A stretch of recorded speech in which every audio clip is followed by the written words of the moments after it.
नाज़रीन ग्रामी, तुर्की में शदीद जल्जले ने हजारों जानें निकल ली, जिस पर हर आंख अश्कबार है और हर इंसान दस्ते बद्दुआ है। यकीनन तुर्की की तारीख में ये खौफनाक जल्जला है, लेकिन जल्जले के बाद दुनिया भर में कई सवाल खड़े होना शुरू हो गए। दुनिया भर से लोग ये सवाल उठा रहे हैं कि यकदम से इतनी शिद्दत का जल्जला कैसे आ गया, और फिर तुर्की के करीब तरीन ममालिक में शामिल इसराइल कैसे इस कदर खतरनाक जल्जले से महफूज रहा। ये सवालात आम लोग नहीं बल्कि माहिरीन भी उठा रहे हैं। माहिरीन का कहना है कि कहीं न कहीं इस जल्जले का ताल्लुक तुर्की की सियासत से जुड़ा हुआ है। पाकिस्तान समेत तुर्की और कई दीगर ममालिक में हार्ड टेक्नोलॉजी के ट्रेंड्स चल रहे हैं। तुर्की में मौजूद लोग यही बातें कर रहे हैं कि ये कोई कुदरती आफत नहीं थी, बल्कि एक मसनूई जल्जला था। बताया ये जा रहा है कि मगरबी ताकतों ने तुर्की और तैयब उर्दगान की सियासत से निपटने के लिए हार्ड टेक्नोलॉजी का इस्तेमाल किया है और तुर्की को मसनूई जल्जले के जरिए तबाह बर्बाद कर दिया है। तुर्की के अवाम तैयब उर्दगान से मुतालबा कर रहे हैं कि बस अब बहुत हो गया, आपने अब अमेरिका को जवाब देना है और अपने लोगों की जानों का हिसाब लेना है।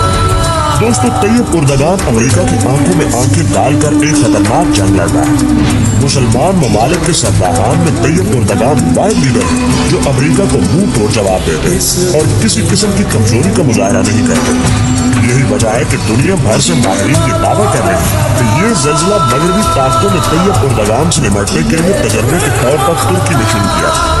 कई लोग तो इस हवाले से बाकायदा सबूत भी दे रहे हैं। इस वक्त तुर्की के 10 शहरों में जल्जले के नतीजे में 1700 इमारतें जमीन बोस हो चुकी हैं। तुर्की समेत जॉर्डन, शाम और लबनान जैसे तमाम करीबी मुसलमान ममालिक में ये जल्जला आया, लेकिन मगरब के चहीते मुल्क इसराइल में कुछ भी नहीं हुआ। वहाँ जल्जले के मामूली असरात भी नमूदार नहीं हुए। ये कैसे मुमकिन है कि 7.9 शिद्दत के जल्जले से करीबी मुल्क इसराइल में कुछ भी ना हो। जल्जले से पहले लोगों ने जो रोशनी देखी वो किस चीज की, हार्ड टेक्नोलॉजी किस तरह काम करती है। तैयब उर्दगान ने अमेरिका के किस मुतालबे को ठुकराया जो अमेरिका ने मसनूई जल्जले का सहारा लिया। तुर्की के वजीर ने अमेरिका को क्यों कहा कि अपने गंदे हाथ तुर्की से निकाल दो। अब तक तुर्की जल्जले में कितने लोगों की जानें जा चुकी हैं। नाज़रीन, आज इस वीडियो में हम आपको मगरिब की एक ऐसी टेक्नोलॉजी के हवाले से बताएंगे जिसके जरिए मशरूई तौर पर जल्जले लाए जाते हैं। इसके साथ ही आपको ये भी बताएंगे कि पाकिस्तान में 15 दिनों के बाद इसी शिद्दत के जल्जले की पेशगोई किसने की और इसकी हकीकत क्या है। नाज़रीन, तुर्की समेत जॉर्डन, लबनान और शाम में गुज़श्ता रोज 7.9 शिद्दत के जल्जले ने तबाही फेर 10 शहरों में 1700 इमारतें जमीन में धंस गई और बेशुमार लोग इसके मलबे तले फंस चुके। इसके अलावा कई हजार लोग इस जल्जले के नतीजे में हलाक हो गए, जबकि हजारों की तादाद में लोग जख्मी हुए। इस वक्त दुनिया भर में तुर्की के साथ यकजहती का इजहार किया जा रहा है और दुनिया भर से तुर्की के लिए इमदाद भेजी जा रही है, लेकिन तुर्की में मौजूद एक खास टेक्नोलॉजी का जिक्र करके ये दावा किया जा रहा है कि ये जल्जला कुदरती नहीं था, बल्कि मगरबी ममालिक ने मशरूई तौर पर तुर्की पर एक नए हथियार का इस्तेमाल किया, जिसका मकसद आबादी को कम करना और तुर्की की सियासत से खेलना। ताहाल ये मालूम नहीं हो सका कि ये दावे मबनी पर हकीकत है या नहीं, लेकिन जहाँ तक दावों के साथ सबूत का ताल्लुक है वो 100% दुरुस्त और हकीकत पर मबनी है। सबसे पहली बात तो ये कि तुर्की ने एक हफ्ते कबल नेटो फौज के फैलाव की मुखालफत की थी, जिस पर अमेरिका को शदीद तहफ़्फ़ुज़ात थे। इसी तरह तुर्की के एक वजीर ने बराह रास्त मीडिया पर आकर अमेरिका को कहा था कि तुम तुर्की से अपने गंदे हाथ निकाल दो। अमेरिका को नेटो के हवाले से तुर्की के इनकार और तुर्की के वजीर के बयान पर शदीद गुस्सा था और तुर्की को जवाब देने के लिए काफी सोच विचार कर रहा था। तुर्की की आवाम का कहना है कि इसके जवाब में अमेरिका ने तुर्की में मशरूई जल्जला पैदा किया ताकि दोबारा ऐसी कोई हरकत कोई मुसलमान मुल्क न कर सके। तुर्की की आवाम सदर तैयब उर्दगान से मुतालबा कर रहे हैं कि इन तमाम चीजों को देखा जाए और गहराई में जाकर तहकीकात कराई जाए।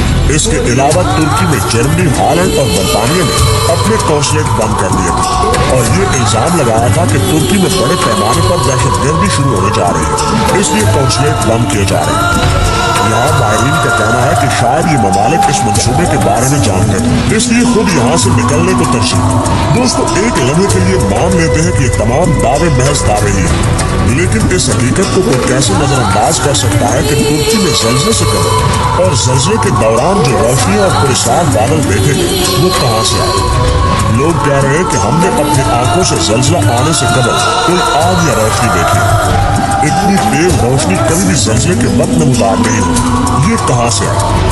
इसके साथ ही लोग बता रहे हैं कि एक हफ्ता कबल तुर्की में एक पुरस्कार रंग का बादल नजर आया, जिसके बारे में मगरबी मीडिया ने फौरी ये प्रोपेगेंडा किया कि तुर्की में मौसम की खराबी की वजह से बादल का रंग बदल गया। लेकिन आज तुर्की के लोग उस बादल को जल्जले से जोड़ रहे हैं और दुनिया से सवाल कर रहे हैं कि ये कैसे और क्यों हुआ। ये भी हकीकत है कि अगर लबनान, शाम और जॉर्डन में जल्जला आ सकता है तो इन ममालिक के हमसाये में मौजूद इसराइल कैसे इस जल्जले से बच सकता है। ये कुछ ऐसे सवालात हैं जिनके जवाब सिर्फ तुर्की के अवाम ही नहीं बल्कि पूरी दुनिया मांग रही है। हमारे नाज़रीन को याद होगा कि 2005 में पाकिस्तान में तारीख का खौफनाक तरीन जल्जला आया था और इसके साथ ही 2010 में शदीद सैलाब ने तबाही फेर दी। इन दोनों सानियात के बाद मुल्क भर में बैरून ममालिक से मगरबी NGOs आए और मुल्क में दहशत गर्दी को फरोग मिला। हमारे यहाँ किसी ने सवाल नहीं किया ये अचानक इतनी बड़ी आफात के बाद दहशत गर्दी क्यों और कैसे शुरू हुई। हमने तब ये तहकीकात क्यों नहीं की कि क्या इसमें भी कोई हार्ड टेक्नोलॉजी इस्तेमाल हुई थी या ये हकीकत में कुदरती आफात थी। दोस्तों, इसी तरह सोशल मीडिया पर एक टीवी खबर शेयर की जा रही है जिसमें बताया जा रहा है कि आने वाले 15 दिनों में पाकिस्तान में भी इसी शिद्दत का जल्जला आ सकता है। वैसे अगर सोचा जाए तो अमेरिका के साथ पाकिस्तान और तुर्की की तकरीबन एक ही जैसी सियासत चल रही है। यहाँ इमरान खान ने अमेरिका को आड़े हाथों लिया हुआ है, जबकि तुर्की में तैयब एर्दोगान अमेरिका को नाको चले चबवा रहे हैं। मुमकिन हद तक ये दावे सच भी हो सकते हैं, लेकिन इस हवाले से दोनों ममालिक को हाथ मिलाकर तहकीकात करना होगा तभी पूरी दुनिया को हकीकत मालूम हो सकेगी। प्यारे साथियों, हार्प एक ऐसी टेक्नोलॉजी है जो मगरबी ममालिक ने मिलकर तैयार की है, जो किसी भी मुल्क में जल्जले लाने की सलाहियत रखती है। इसको बड़ी तादाद में लोगों को मारने के लिए इस्तेमाल किया जा सकता है, जिसमें मौसम की तब्दीली और जमीन की हरकत की फ्रिक्वेंसी में रद्द-बदल किया जाता है। जब ये टेक्नोलॉजी वजूद में आई तो तभी दावा कर दिया गया था कि ये इतनी खौफनाक टेक्नोलॉजी है कि ये किसी भी मुल्क में जल्जले तक ला सकती है। दुनिया के 1% अमीर तरीन लोग एक तवील अरसे से दुनिया की आबादी कम करने की मंसूबा बंदी कर रहे हैं। इसके लिए मुख्तलिफ हथियार इस्तेमाल किए जा रहे हैं। मुमकिन है कि हार्प टेक्नोलॉजी भी इसी मंसूबे का एक अहम हिस्सा हो। तुर्की में लोग इस हवाले से मुसलसल ट्रेंड चला रहे हैं। पाकिस्तानी अवाम भी ट्विटर पर सवाल कर रहे हैं। मुस्लिम उम्मा को इस हवाले से एक होना पड़ेगा और अमेरिका के खिलाफ एक जबरदस्त महाज कायम करना होगा, वरना मुस्तकबिल में कोई भी मुसलमान मुल्क सर उठा नहीं सकेगा। अल्लाह ताला से दुआ है कि अल्लाह ताला तुर्की की अवाम का हामी और नासिर हो। आमीन सुमा आमीन। जी तो मुअज़्ज़िज़ दोस्तों, ये थी हमारी आज की वीडियो। इस हवाले से आप दोस्तों की राय क्या कहती है कमेंट करके हमारे साथ शेयर जरूर कीजिएगा। इंशाअल्लाह आपसे मुलाकात होती है अगली वीडियो में। तब तक अपना ख्याल रखिए। अल्लाह निगहबान।